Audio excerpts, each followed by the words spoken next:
Dos niños fueron grabados por una cámara mientras atraían a un niño pequeño hacia su muerte, mientras que dos adolescentes fueron captados por una cámara de seguridad con armas de fuego, matando a sus compañeros de colegio. Pero eso no es tan impactante como los dos niños que atrajeron a su víctima hacia su muerte solo por diversión. Estos niños son monstruos, y sus historias te dejarán en shock, empezando por el caso James Bulger. Era el 12 de febrero de 1993, un día que cambiaría para siempre la forma en que Gran Bretaña veía la inocencia infantil. En el centro comercial New Strand, en Bootle, Merseyside, un niño pequeño de 2 años, llamado James Patrick Bulger, estaba con su madre cuando fue secuestrado. Lo que hizo que este caso fuera especialmente escalofriante no fue solo el secuestro en sí, sino quiénes eran los autores.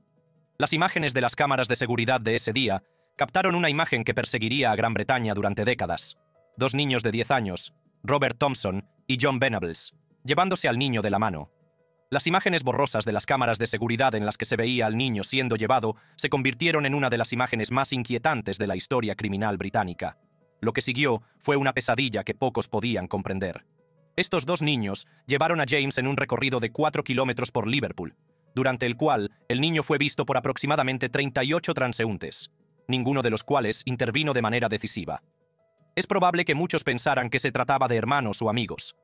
¿Quién sospecharía que dos niños habían secuestrado a otro? Los niños llevaron finalmente a James a una vía férrea en Walton, donde lo sometieron a una violencia inimaginable. La autopsia posterior reveló que James había sufrido 42 lesiones distintas, entre ellas 10 fracturas de cráneo. La brutalidad del crimen era casi imposible de comprender, sobre todo teniendo en cuenta la edad de los autores. Pero, ¿qué llevó a dos niños de 10 años a cometer tal acto?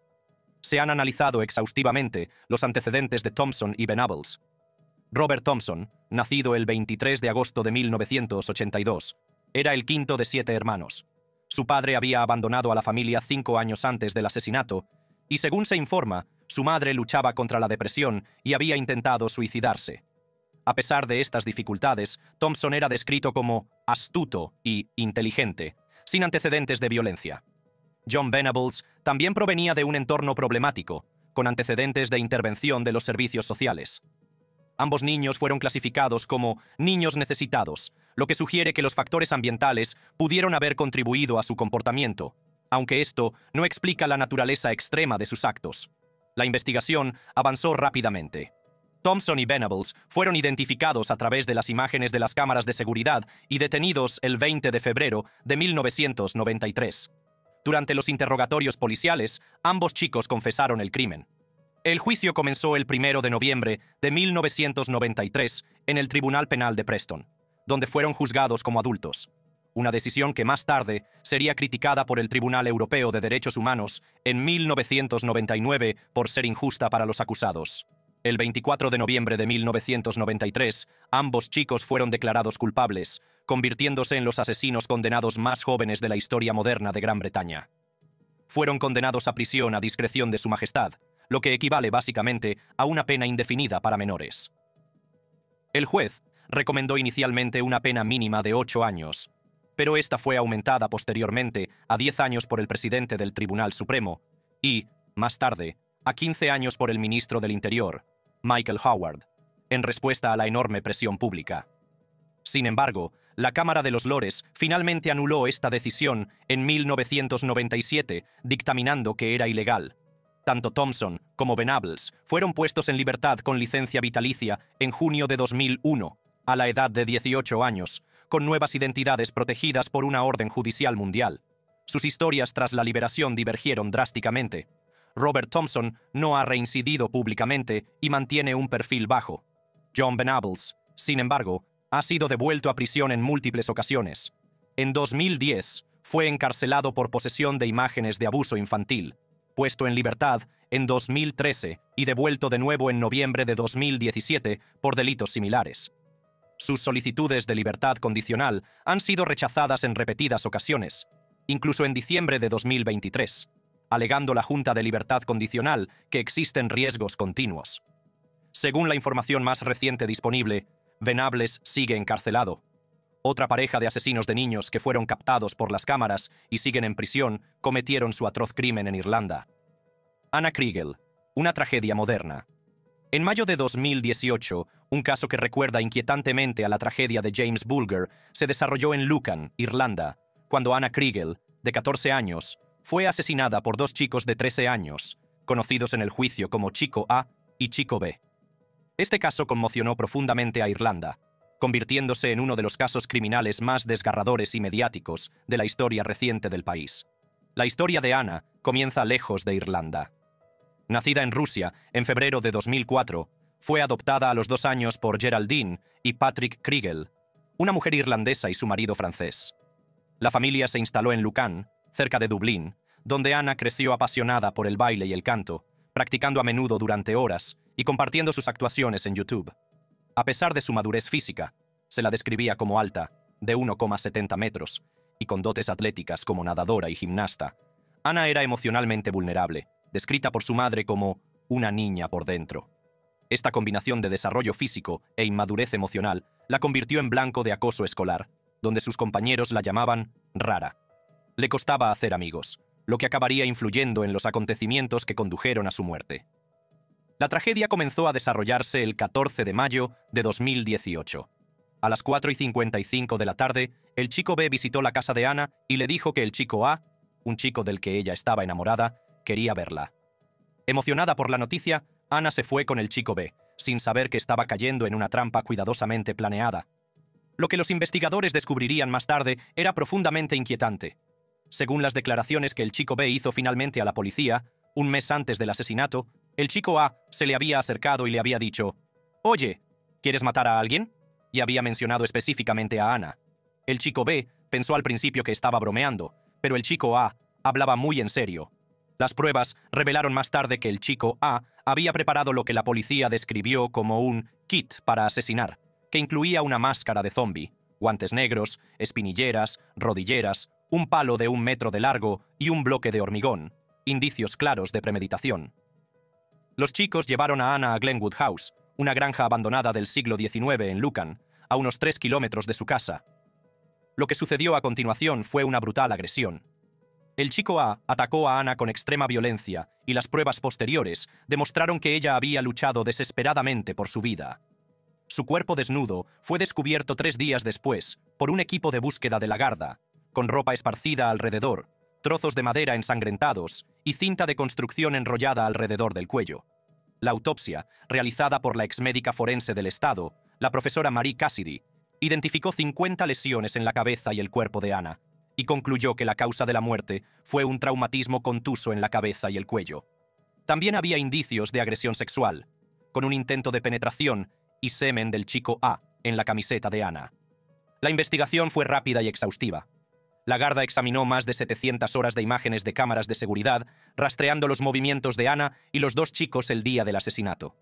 La policía observó a los chicos A y B caminando juntos hacia casa desde la escuela, y, 1 hora más tarde, al chico B caminando hacia la casa de Anna y más tarde alejándola de la casa. Las pruebas forenses clave incluían la sangre de Anna en las botas del chico A, su semen en la camiseta de ella y sangre en los objetos del kit del asesinato. La investigación también utilizó tecnología avanzada, incluida una representación digital de la escena del crimen realizada por la empresa forense británica Acume, la primera vez que se utilizaba esta tecnología en Irlanda.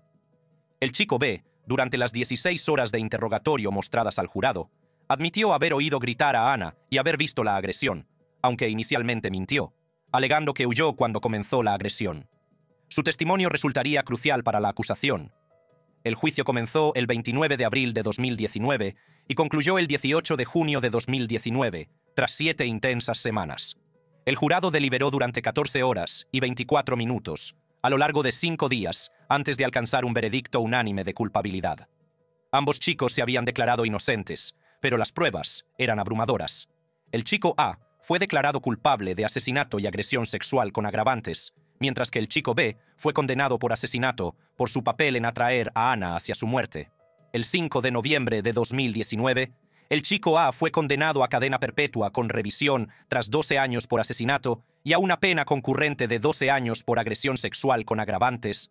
El chico B recibió una pena de 15 años con revisión tras 8 años. Uno de los aspectos más inquietantes del caso fue la aparente falta de un motivo claro. El jurado no tuvo que determinar por qué se produjo el asesinato, dejando esta cuestión en manos de los expertos en libertad condicional y psicólogos para que la evaluaran antes de dictar sentencia. Las investigaciones sugieren que el delito del chico A podría estar relacionado con la violencia sexual, dada la acusación de agresión sexual con agravantes, pero no se estableció un motivo definitivo. En el caso del chico B, su participación parece haber estado motivada por la complicidad o la presión de sus compañeros, aunque esto sigue siendo una especulación. Ambos chicos fueron inicialmente recluidos en el centro de detención de Overstown, con su identidad protegida en virtud de la ley de menores, conocidos públicamente solo como Boy A y Boy B. En mayo de 2020 se produjo un incidente adicional cuando Boy A, entonces de 15 años, fue agredido mientras se encontraba detenido, sufriendo heridas leves. Al cumplir los 18 años, ambos fueron trasladados a prisiones para adultos, pero las medidas legales garantizan su anonimato de por vida, con órdenes judiciales contra plataformas de redes sociales como X y Facebook, para que eliminen cualquier publicación que los identifique. Pero hay un incidente en el que los asesinos no pudieron permanecer en el anonimato: la masacre de Columbine High School. Pocos acontecimientos han tenido un impacto tan profundo en la sociedad estadounidense y en la seguridad escolar como la masacre de Columbine High School, ocurrida el 20 de abril de 1999. Este trágico incidente en Columbine, Colorado, cambió para siempre nuestra forma de ver la seguridad escolar, la alienación de los adolescentes y el potencial de violencia en los jóvenes. Los autores, Eric Harris y Dylan Klebold, eran alumnos de último curso del Instituto Columbine, de 18 y 17 años respectivamente.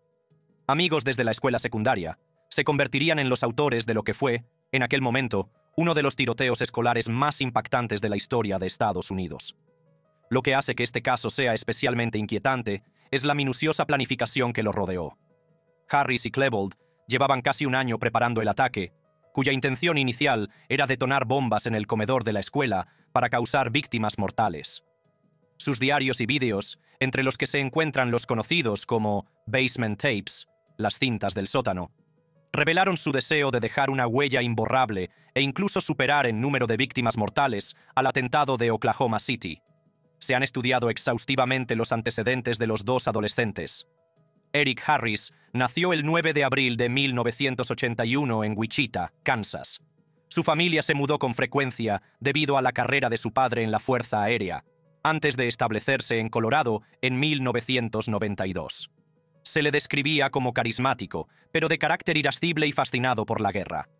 Dylan Klebold, nacido el 11 de septiembre de 1981 en Lakewood, Colorado, era inicialmente tímido, pero más tarde se volvió irascible. Ambos trabajaban en Blackjack Pizza y compartían intereses por los ordenadores y los bolos. Tras un exhaustivo análisis, el FBI concluyó que Harris era un psicópata con rasgos narcisistas y falta de empatía, mientras que Klebold se caracterizaba por ser un depresivo colérico en busca de venganza. Habían reunido un arsenal que incluía una carabina High Point 995, una escopeta Savage 67H, una pistola Intratec TES DC-9 y una escopeta recortada Stevens 311D, además de numerosas bombas caseras. El ataque comenzó a las 11:20 de la mañana del 20 de abril de 1999. Los dos llegaron con bolsas de deporte que contenían bombas de propano, que colocaron en la cafetería, programadas para detonar durante la hora punta del almuerzo. Cuando las bombas no explotaron, comenzaron a disparar fuera de la escuela, matando a su primera víctima, Rachel Scott, de 17 años. A continuación, entraron en la escuela, disparando en los pasillos e hiriendo a varios estudiantes. Los testigos informaron de que reían y gritaban: «Esto es lo que siempre hemos querido hacer. Es increíble», mientras se movían por el edificio. A las 11:36 de la mañana entraron en la biblioteca, donde se produjo la matanza más devastadora. Apuntaron a los estudiantes que se escondían debajo de las mesas, matando a 10 e hiriendo a 12 más en solo 8 minutos. Después de salir de la biblioteca, deambularon por los pasillos, lanzando bombas caseras y disparando esporádicamente. Finalmente regresaron a la biblioteca, donde ambos se suicidaron a las 12:08 de la mañana, poniendo fin a 49 minutos de violencia que dejaron 13 muertos y 23 heridos. El tiroteo duró menos de 20 minutos, pero los equipos SWAT no entraron hasta 47 minutos después de que comenzara, y el control de la escena no se declaró hasta 5 horas después, una respuesta que sería muy criticada y que llevaría a cambios en los protocolos policiales para situaciones con tiradores activos.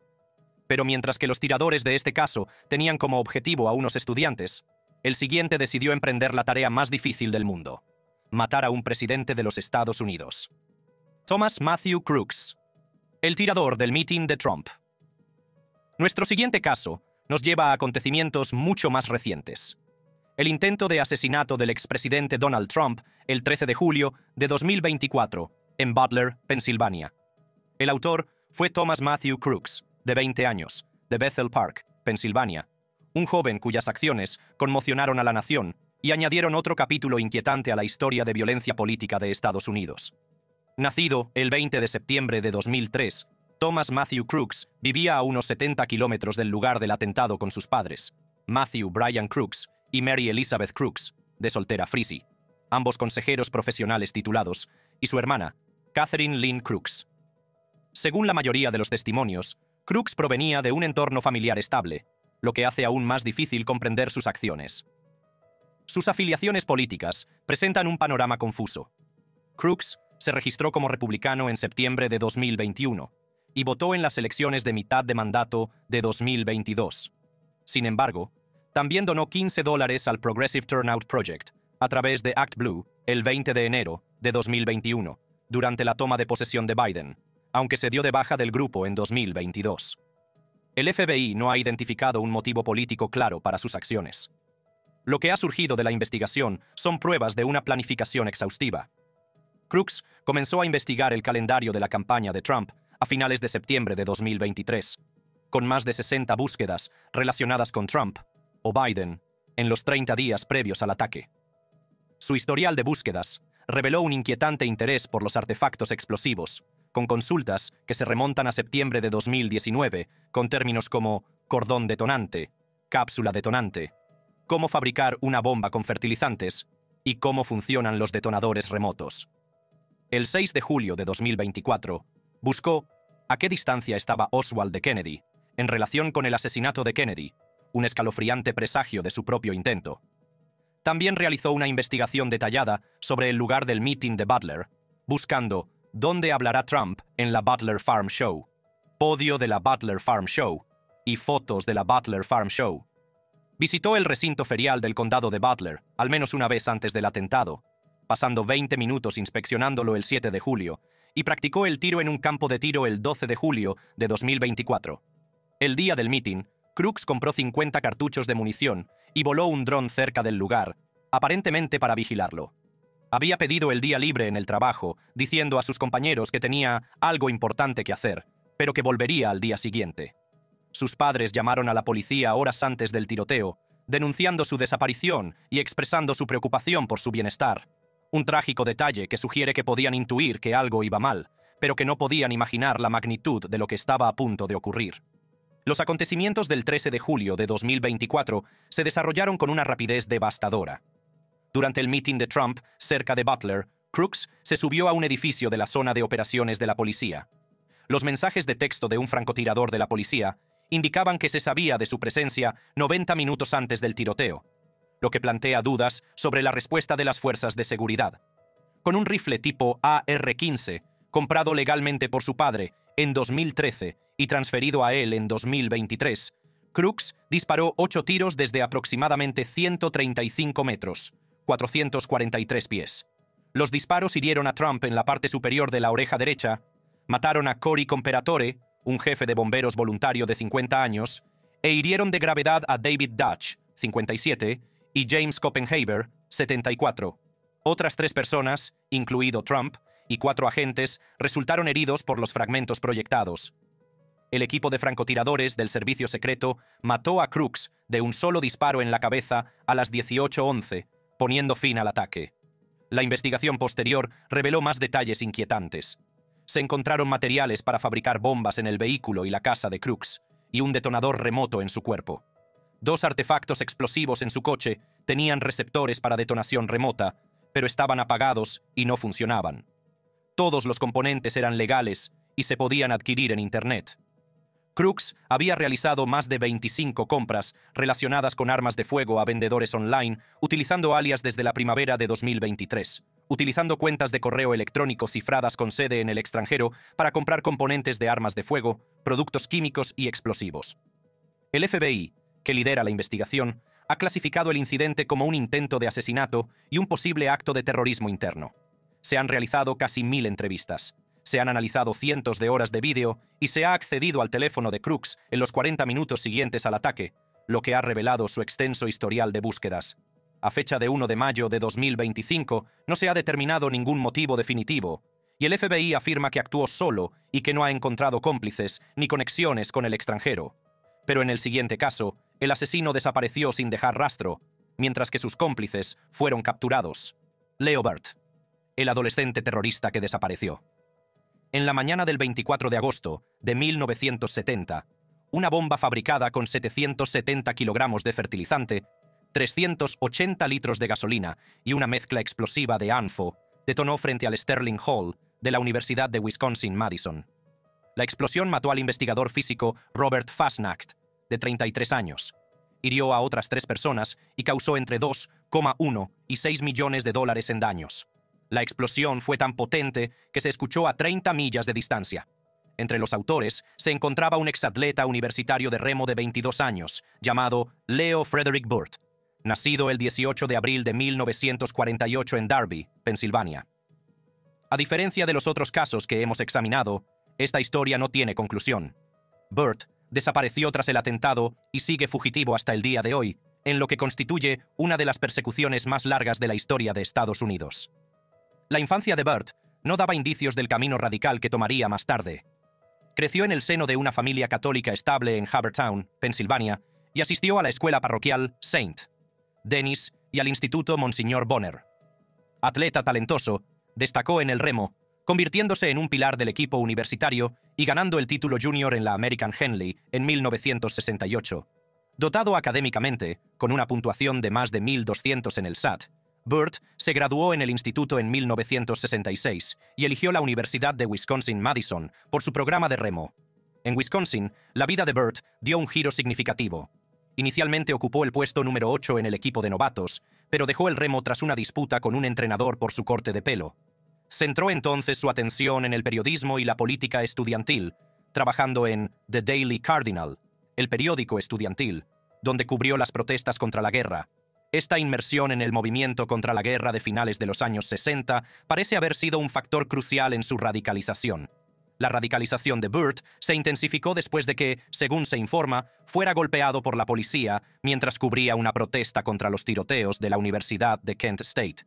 Esta experiencia parece haber profundizado su implicación en el movimiento contra la guerra y haberlo encaminado hacia la violencia. En julio de 1970, Burt presentó a sus compañeros terroristas David Fine y Carl Armstrong, sentando las bases para el atentado contra el Sterling Hall. El objetivo era el Centro de Investigación Matemática del Ejército, considerado por los activistas como un centro que contribuía al esfuerzo bélico en Vietnam a través de la investigación militar. El atentado se planeó como protesta contra la intervención militar estadounidense en Vietnam. La noche del atentado, los autores tenían la intención de hacer una llamada de advertencia, pero al ver luces y actividad en el edificio, Burt, según se dice, febril, preguntó: ¿seguimos adelante? Antes de continuar con el plan. Habían elegido una hora en la que creían que el edificio estaría vacío, después de las clases de verano, pero su suposición resultó trágicamente errónea. Tras el atentado, Burt huyó a Canadá y se le perdió la pista el 30 de agosto de 1970, cuando escapó de la policía en Peterborough, Ontario, dejando atrás una cartera con el alias Eugene Donald Fieldstone. Fue acusado el 2 de septiembre de 1970 de sabotaje, destrucción de propiedad gubernamental y conspiración, y añadido a la lista de los 10 fugitivos más buscados del FBI el 4 de septiembre de 1970. A pesar de una de las persecuciones más extensas de la historia del FBI, Burt nunca ha sido capturado. Fue retirado de la lista de los más buscados del FBI el 7 de abril de 1976, cuando se consideró que ya no cumplía los criterios, pero sigue siendo un fugitivo con cargos pendientes en varios estados. El FBI sigue ofreciendo una recompensa de $150,000 por cualquier información que conduzca a su detención. A lo largo de las décadas, se han reportado numerosos avistamientos no verificados en lugares que van desde Hawái hasta Costa Rica, Colorado, Argelia, Cuba y Canadá. Un encuentro notable fue el de Joe Muldowney, un antiguo compañero de equipo de remo, que creyó ver a Burt en Chestnut Street, en el centro de Filadelfia, a mediados de la década de 1970. En 2010, un hombre afirmó haber visto a Burt en un refugio para personas sin hogar de Denver, mientras que otros informes no verificados incluyen avistamientos por parte de una camarera en Cleveland y de alguien que trabajaba en un complejo turístico de Costa Rica. Abundan las teorías sobre el destino de Burt. Algunos sugieren que trabaja para el FBI, otros creen que es profesor universitario en Canadá, y muchos, incluido su hermano Donald Burt, creen que ha fallecido. Tom Bates afirmó en una ocasión que Burt era una bomber, una teoría que más tarde fue desmentida por la captura de Ted Kaczynski.